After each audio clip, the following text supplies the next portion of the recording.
Right now Hrithik রোশনের ভক্তদের জন্য রয়েছে একটি স্যাড নিউজ। কেননা সম্প্রতি জানা যায় যে বাজেট জটিলতার কারণে এখনও ঋত্বিক রোশনের আসন্ন চলচ্চিত্রের শুটিংয়ের কাজ শুরু করতে পারছে না এই তারকা।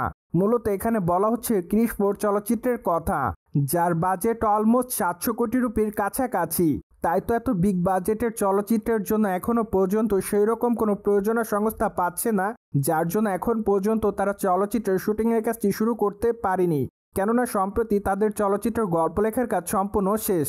ঠিক এজন্য আপাতত তারা বেশ কয়েকটা প্রযোজনা সংস্থার সঙ্গে যোগাযোগ করেছে, তার মধ্যে অবশ্য উল্লেখযোগ্য হাম্বেল ফিল্মস।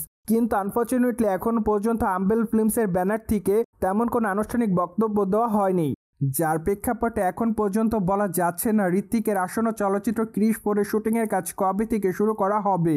তাছাড়া চলচ্চিত্রটিতে ভিএফএক্স এর মান খুবই উন্নত মানের থাকবে, তা অবশ্য মাঝে ঋত্বিক রোশন জানিয়েছে। কেননা তখন অবশ্য ঋত্বিক জানিয়েছিলেন যে তিনি মূলত ক্রিশ 4 চলচ্চিত্রটিতে হলিউড মানের ভিএফএক্স ব্যবহার করতে চায়। তাই তো হলিউডে মার্বেলের চলচ্চিত্রে যারা ভিএফএক্স এর কাজ করেন মূলত তাদেরকে দিয়ে ক্রিশ 4 চলচ্চিত্রের ভিএফএক্স এর কাজ করাতে চেয়েছিলেন বলিউডের এই নামি দামি তারকা। মূলত জয়েন্ট প্রোডাকশনের আন্ডারে চলচ্চিত্রটির ভিএফএক্স এর মান সম্পূর্ণ হাই ভোল্টেজের করা হবে। তাই তো চলচ্চিত্রটি নির্মাণের জন্য ব্যাপক আকারে বাজেটের প্রয়োজন।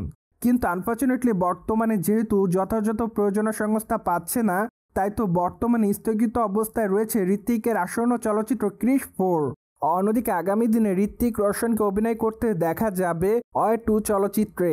চলচ্চিত্রটিতে এই তারকার পাশাপাশি আরও অভিনয় করতে দেখা যাবে জুনিয়র এনটিআরকে।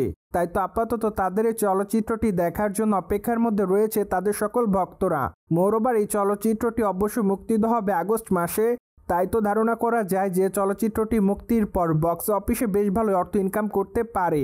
কেননা এবারই প্রথম এনটিআর এবং ঋত্বিককে এক চলচ্চিত্রে দেখা যাবে। পাশাপাশি চলচ্চিত্রটিতে খল চরিত্রে অভিনয় করবেন এনটিআর। তাই তো ধারণা করা যাচ্ছে যে চলচ্চিত্রের মূল ক্লাইম্যাক্সটি সত্যি অসাধারণ হবে। অন্যদিকে মাত্র কয়েকটা দিন আগে গানের রিহার্সেল করতে গিয়ে আহত হয়েছিলেন ঋত্বিক রোশন। মূলত অয় 2 চলচ্চিত্রটিতে একটি উৎসবমুখর গান থাকবে বলে ধারণা করা যাচ্ছে, যেখানে অবশ্যই একসঙ্গে 500 জন নৃত্যশিল্পী ডান্স করবে। মূলত সেই গানের রিহার্সেল করতে গিয়ে সম্প্রতি আহত হয়েছেন ঋত্বিক রোশন। তাই তো আপাতত নিজের বাসাতে বিশ্রামে রয়েছে বলিউডের এই গ্রিক দেবতা। সো ভিউয়ার্স, জেনে তো নিলেন কী কারণে এখনও ঋত্বিকের আসন্ন চলচ্চিত্র ক্রিশ 4 এর আনুষ্ঠানিক ঘোষণা আসেনি। আর এই বিষয়টি নিয়ে আপনাদের কোনো মতামত থাকলে কমেন্ট বক্সে জানাতে ভুলবেন না। Subscribe our channel for more update.